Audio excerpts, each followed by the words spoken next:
everyone, it's your girl Crystal. Hey everybody, it's Tanisha. Welcome to another episode of She Laughs. Yep.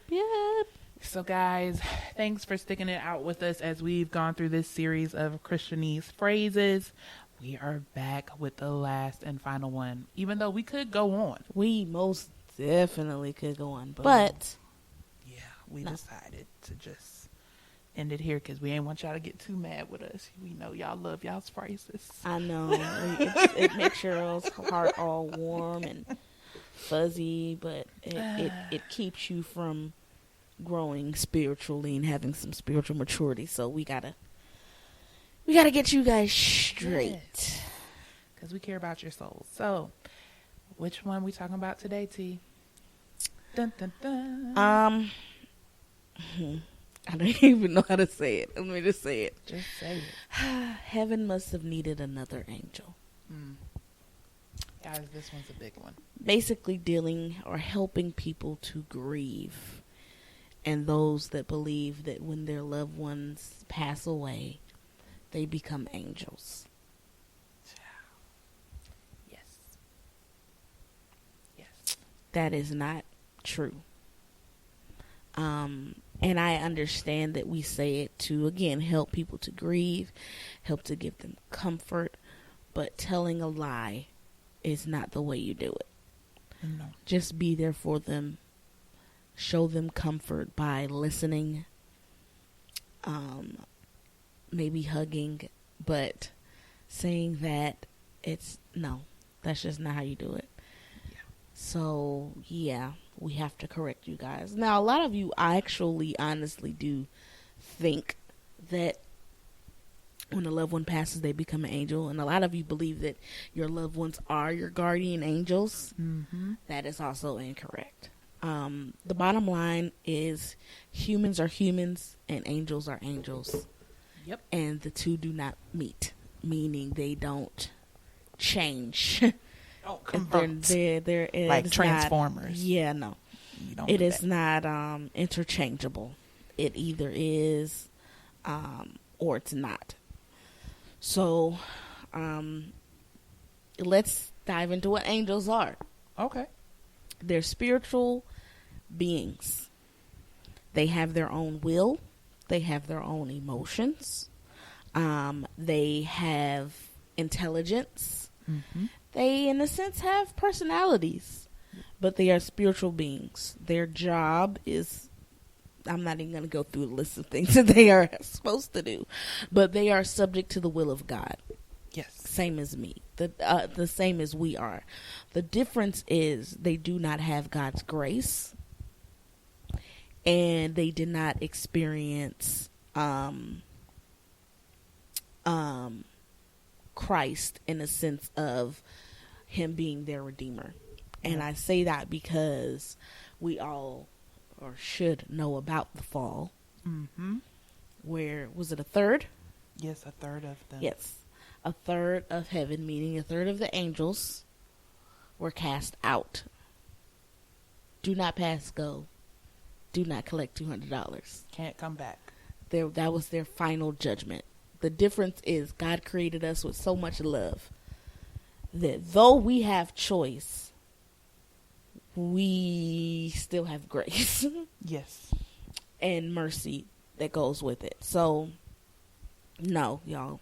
Angels are angels. Humans are humans.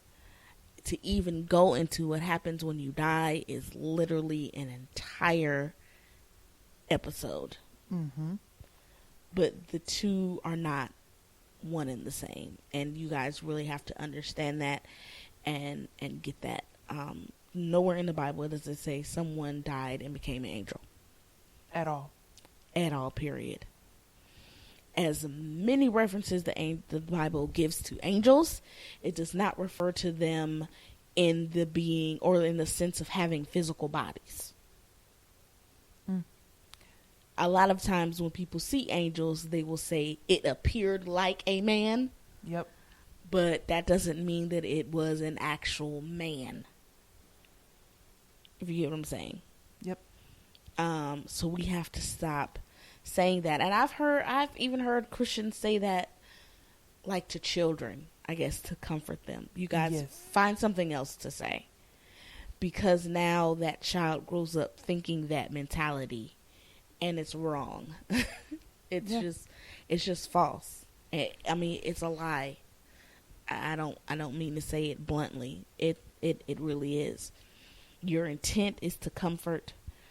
Find another way to do it, because that's not the proper way to do so. Because we just say it because not even for a lot of times to other people. A lot of times we're uncomfortable in what to say, or we don't know how to deal with that for another person. Yeah. And so we just say something that just sounds, okay, this is the right thing to say, because maybe they don't feel like they actually lost them. Their spirit is just still here with them. And that's not what the Bible says at all. Yes, it does. I mean, it does. And like you said, a lot of times we say it to appease because we ourselves are afraid of death. Yep. So we'll say that to make us feel better about one day dying. Well, at least that means, I don't know, better would come after death, or there would be a purpose for my death. And though there are, that's just not one of them. Mm-mm. Nope. And we just have to be honest and factual about it. We don't want to know what happens after we die. A lot of people may not understand the theology of, and I literally just lost my train of thought. They don't understand the theology of the, you know what I'm talking about. No. The end days, woman. The rapture. Thank you. That's the word I was trying to say. They don't understand the theology of that. They don't understand what that really means. Even those who may read the book of Revelation, and stop saying Revelations. Sorry. You know, in the Revelations. Yes. No. It's no S at the end of that word. It's Anyway, just Revelation. it was just one revelation. It was just big, but there was only one. Oh, goodness. They don't really get that concept. They don't know a lot of theology about it. And so they say things like, when you die, you'll go straight to heaven. Oh, sorry, guys. That's not true either. That's not either. And again, I don't think we have a hard time hearing, well, that's not true. I think the hard thing is we have a fear of death. Yes. We are afraid of it. Because we don't. So here's the thing. When it comes to death, to me, the Bible is very clear about what happens until Jesus returns. Yes. He's very clear. We just don't like it. We don't like it. We want to think that it seems so final. Here's the thing. It is. It is, but you don't know that because you're dead. Okay? You don't get the finality of it. So it's almost like, okay, Lord, I'll just say it like that. You being scared of it, not wanting to talk about it because you really don't have to, but being uncomfortable with it doesn't change what it is. It's going to be the same, okay? It's pretty much like replaying a scenario in your mind, trying to brace yourself for it the entirety of your life, and it literally is going to take a second. Mm-hmm. How many times have you rehearsed various scenarios in your head and they don't happen nothing like those scenarios? That's an everyday thing. That's an everyday thing. And yet we do that with death, and God is like, I've already told you what it's going to be like. There's really nothing to fear because I'm coming back. So instead of spending our time being afraid of something that seems so final, because it's not final. It's actually just a pause. It's final in the sense of where you are now. That's it. But where you're going is forever.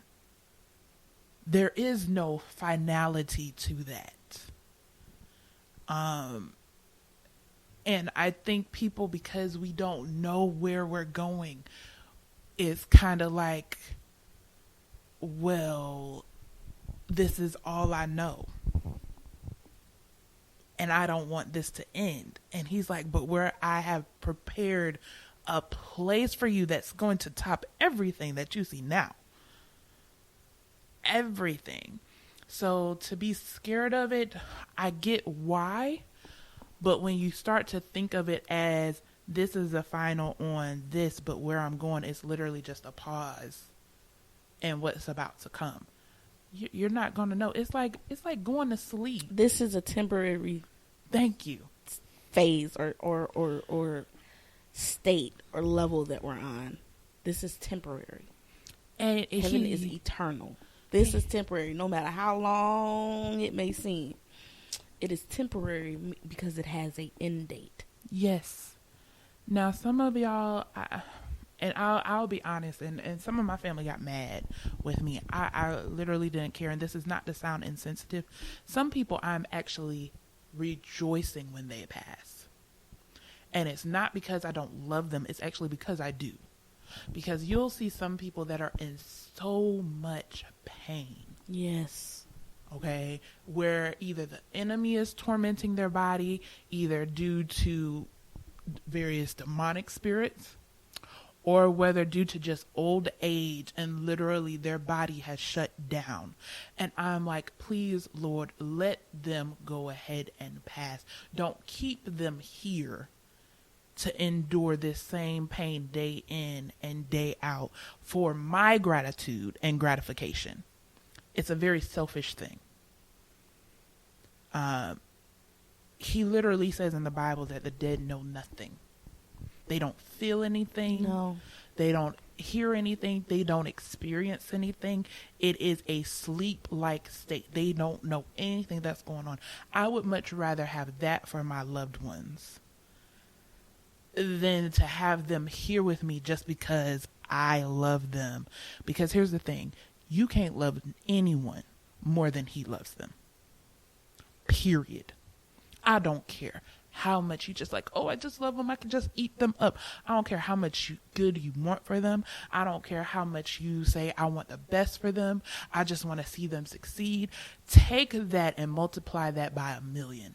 And that's the level that he has for you or for that loved one.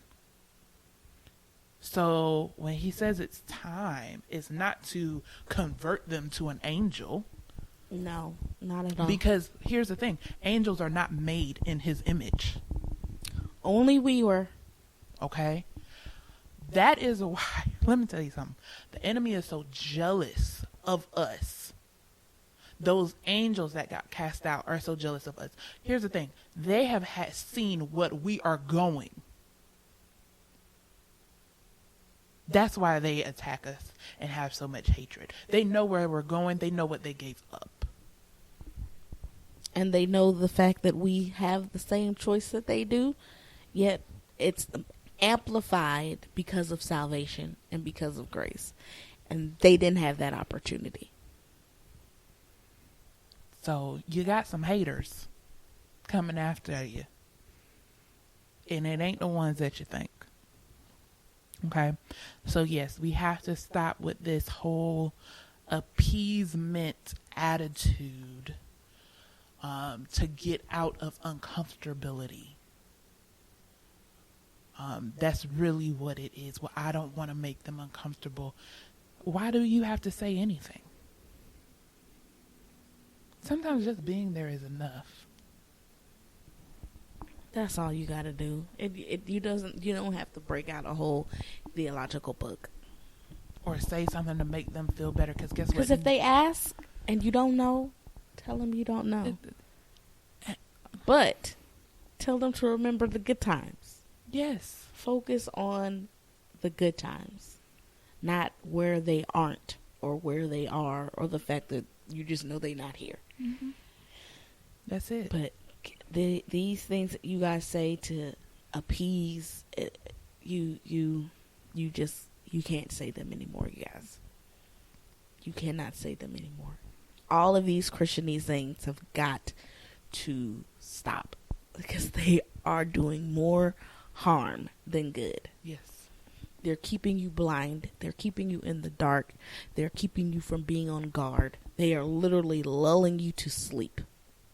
Yep. And you cannot be off guard. You must always be vigilant. Yes. And ready. And you can't do that when your thought process is perverted. Yes. You just can't. We've got to get rid of them. So correct people when you hear them saying these things. Remember, correct them out of love. Yes. Please don't throw the Bible at them. Well, what the Bible says. Or try to start an argument, or try to be right. The fact that you want to educate them for their benefit, not for yours as well. That's or to prove that you're right. Tangent. I'm not about to go on, because some of y'all love to give people all the facts just so that they can stand in awe of you, not that they can really get something. But anyway. Like, she really knows the Lord. Do you see all of this? No, really. You want to correct them so that they, not one bit. For not just their soul salvation, so that they can really understand the authority and power that they have here now. Yes. Not later on in the by and by. Thank you. Right now. So that they can fight now. So that they can rejoice now. So that they can build the kingdom now. Yes. They can't do that when we have all these incorrect statements that we say as Christians that are passed down, that have now become tradition, and religious spirits start taking over. We gotta stop that. So we have to do better. When it starts by being willing and being open and being in a place where you don't mind learning when you're wrong and correcting yourself. That's it. That was the end. Again, we most definitely could pull a few more, and maybe we might. You guys, which ones haven't we touched on that you guys are just dying to hear someone else's take on them? Hit us up through Facebook. She Laughs on Facebook. Hit us up on Instagram individually. Well, you know what? We're getting ready to start the She Laughs Instagram page. I apologize. So yes, by the time this airs, we will have our Instagram page. It'll be just simply She Laughs. Both myself and Crystal will be on there. It'll be a chance for you guys to know us individually. Yes. Though we know you all may follow us individually on social media, we just wanted to bring it to just one central platform where you hear us, as well as get a chance to catch up on some of the podcasts and ask your questions, make your comments, etc., etc., etc. But yeah, definitely. Which ones have you guys heard that you want us to talk about? Or that you may have questions about yourself because you aren't sure and you just want to make sure you're doing what you're supposed to do, which is keeping on guard, keeping your P's and Q's in order. So yes, hit us up there with any other ones you guys may have. What you got for the people, Crystal? No, you touched on everything. So where can they find you? Facebook is Tanisha Williams. Instagram is Styles by Tanisha J. And as always, guys, you can find me on Facebook or Instagram at Charmaine Kierce, as well as go to the blog, charmainesconfessions.com. Until next time, guys. See y'all.